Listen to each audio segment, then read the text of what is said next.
This video is brought to you by Miniature Market. Thousands of board games, miniatures, and paints, discount prices at miniaturemarket.com. So as I'm downsizing everything here and getting it to a more manageable state, I really kind of started thinking, how do I go about that? Do I go by dungeon crawl, keep so many games that are dungeon crawls, keep so many war games, keep so many Euro games and things like that, work replacement games. And I found if I did that, I'd probably end up keeping about 500 games. And then I started looking into how can I do that by maybe company. I have companies that I really follow, and I follow them religiously. Chip Theory Games, one of my favorite companies. One of my favorite designers, Richard Launius. Do I keep all his games? GMT, an all-time favorite. Awakening Realms, they've been very kind to me and have sent some great things, and I've really enjoyed their stuff.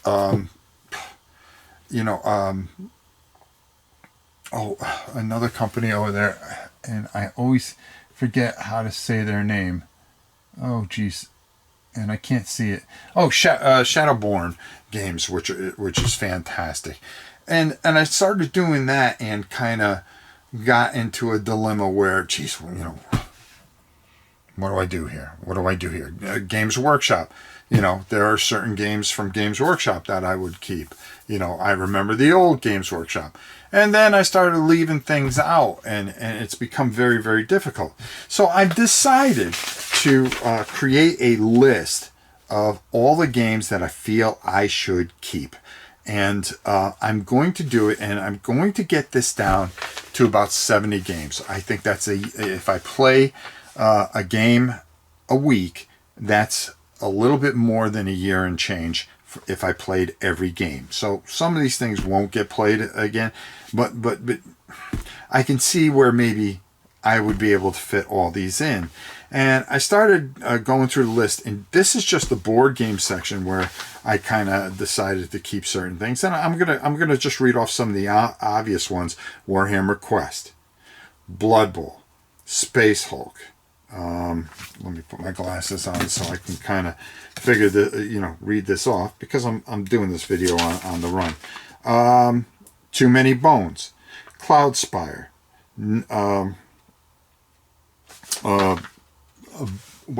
Burn Cycle. Basically anything from Chip Theory Games I'm keeping. Hoplomachus. Okay. Then I started kind of looking around. World Spanner Factions. I love that game. I will keep that. Silent Death, very personal to me. Defender of the Realm, Richard Launius. Mage Knight Ultimate Edition. How could you not? Ogre, Car Wars. These are older games from when I was younger, so that they mean something. Zaya, one of the best space games ever. Okay. Super Dungeon Explorer, something for my grandkids. We were just talking about Shadowborn, so Escape from the Dark Castle, which is a great one. And if I had to choose between that and the Dark Sector, I'd keep Escape the Dark Castle. Final Girl, I think that's a great game. Nemo War, Table Golf Association, I want a sports game. Okay, Gloomhaven and Frosthaven, I consider them one game. Everdell, one of my favorite work replacement games of all time. I have everything for it. Battletech. Okay. What else do we got here? Scythe. We said Hoplomachus. All the Wingspan games. All the Span games I would keep because I really enjoy that stuff. As a matter of fact, anything from Stonemaier games I would keep. So right here, I've got 1, 2, 3, 4, 5, 6, 7, 8, 9, 10, 11, 12, 13, 14, 15, 16, 17, 18, 19, 20, 21, 22, 23. So I need to add 11 more. And this becomes very difficult. I think I put Dungeon Quest on there. I think I'm going to get rid of Necromunda, which is very difficult. And this is just on the board game side of it. So I'm trying to really kind of tighten it up. And, does Shadows of Brimstone go? Yes. Do I keep Fortune and Glory? I keep Fortune and Glory. So that brings us up to 25. Chronicles of Drungor, I'm keeping that. So that means that if I have to make a decision between Massive Darkness or Chronicles of Drungor, I think I got to keep Chronicles of Drungor. And then I'm going to keep 5 card games and then 35 war games. And that is going to be a tough list that I'm going to save for another thing. So I'm going to try to finish this list and try to get this down to a certain amount of number.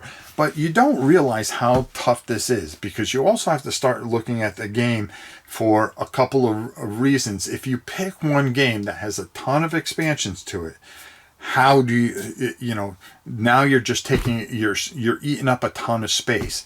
And, size has plays into it. I think playability, Zombicide, do you keep all the Zombicides? Well, no, you'll take up another whole rack. And I'm trying to figure out how to get this down to a certain number on my rack. And that is where the difficulty comes in how you go about doing this. This is not an easy thing. Subbuteo, that's a whole different thing, I can keep those in containers. Miniatures, okay? Am I going to have a shelf just for my miniatures, especially all my Blood Bowl stuff? That's going to take up a lot of room.